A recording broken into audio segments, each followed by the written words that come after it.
안녕하세요. 공부하는 의사 손정식입니다. 오늘은 요즘 핫한 주제인 챗 GPT에 대해 말씀드리겠습니다.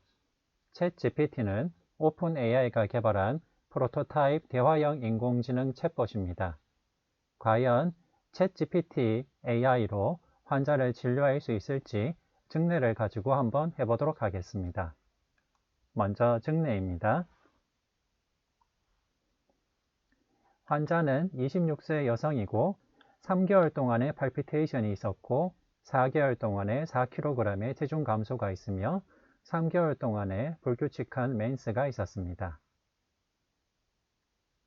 이 환자의 심통과 사인에 대해서 다음과 같이 AI가 설명을 했습니다. 먼저 환자의 심통과 사인을 정리한 다음에 타이로이드 디스펑션, 아네미아, 호르모널 임밸런스 등이 이런 증상을 유발할 수 있다고 제시하였고, 그와 함께 카디악 디지즈나 레스피라토리 디지즈도 롤아웃을 해야 된다라고 제시하였습니다. 그렇다면 진단을 위해서 필요한 검사가 뭔지 물어보겠습니다.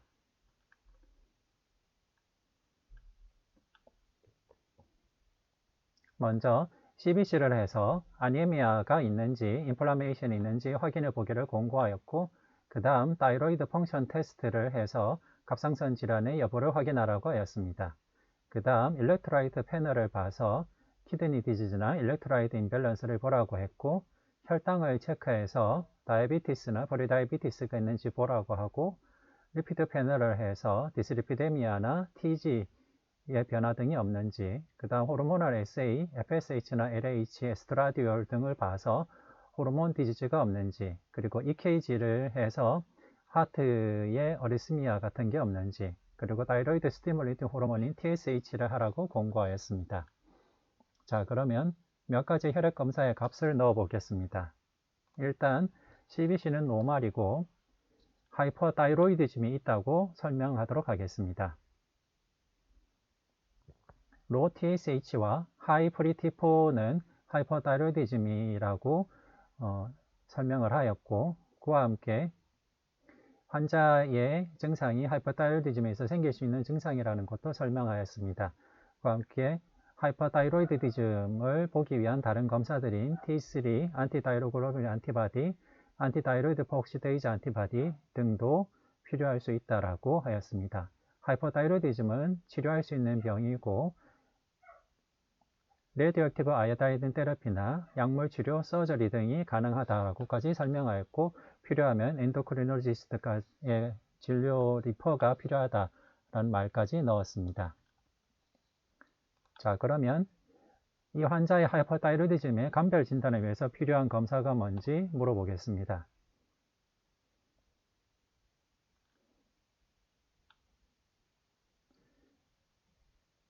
일단 T3를 보고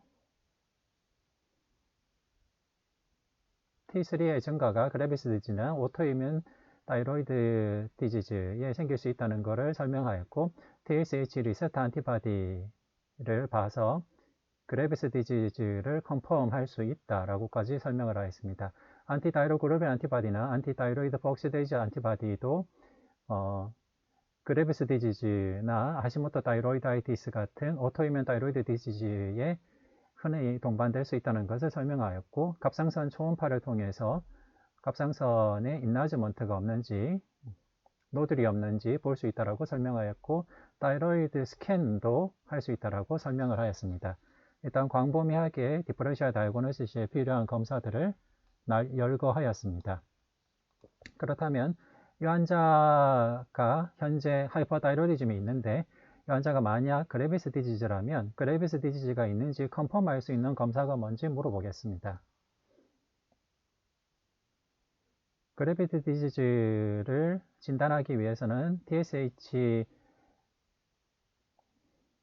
타이로이드 스티뮬레이팅 안티바디, 즉 TSH 리셉터 안티바디 검사가 필요하다라고 비교적 정확하게 설명하였습니다.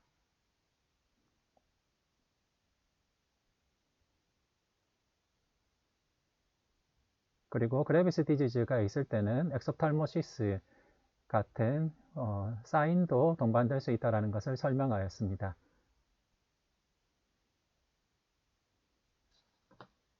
자, 그러면 검사 결과를 주도록 하겠습니다. 이 검사 결과는 TSH 리세터 안티바디는 거의 검출되지 않고 안티-TPO 안티바디는 하이 타이타이즘을 보여주는 검사입니다.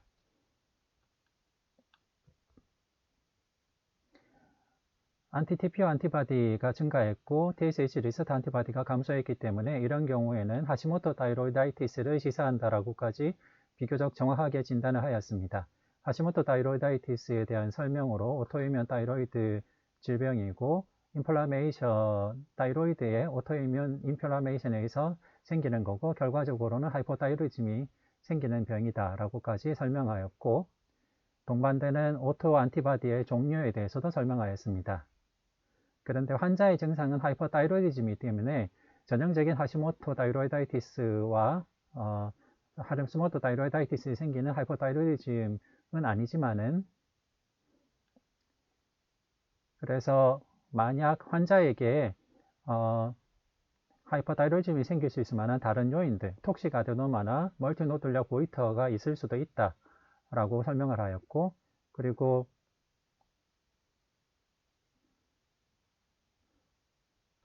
아직 정확하게 진단을 내리기 힘들기 때문에 스페셜리스트에게 진료가 필요할 수 있다라고까지 설명을 하였습니다. 하지만 여기 설명에서는 하시모토 다이로이다이티스의 초기에 트랜지언트한 하시모토 다이로톡시코시스, 즉 트랜지언트한 하이퍼다이로이즘이 생길 수 있다는 것에 대해서는 설명하지 않았습니다. 그러면 진단까지 왔기 때문에 치료가 뭔지를 물어보겠습니다.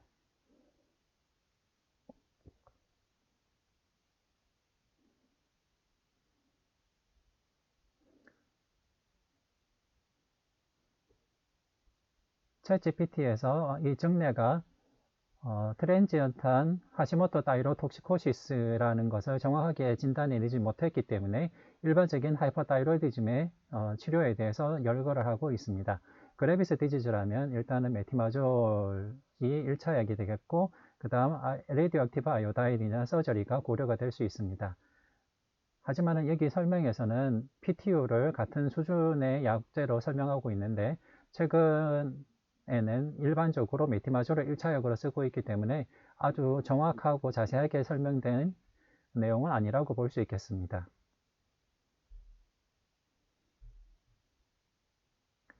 하시모토 다이로이다이티스 하이퍼다이로이디즘이 있다는 것에 대해서 제대로 설명을 하고 있습니다. 이럴 경우에는 심톰 트리트먼트에 의해서 베타블로커를 쓸 수 있고 다이로이드 호르몬의 오버 프로덕션을 줄이기 위해서 메티마졸, PTU를 쓸 수도 있고 레디오액티브 아이오다인이나 서저리라고까지 열거를 하고 있는데 사실 하시모토 다이로이다이티스 하이퍼다이로이즘은 대부분 트랜지언트하기 때문에 일반적으로는 심통 컨트롤을 위한 베타블로커나 옵저베이션 정도만이 필요하기 때문에 레디오액티브 아이오다인이나 서저리까지 열거한 것은 정확한 설명은 아니라고 볼 수 있겠습니다. 네. 이상 이 증례를 한번 전체적으로 다시 살펴보면 상기 증례는 트랜지언트한 하시모토 다이로이다이티스 환자로 초기에 트랜지언트하게 하이퍼다이로이디즘이 유발되어 있는 상태였습니다.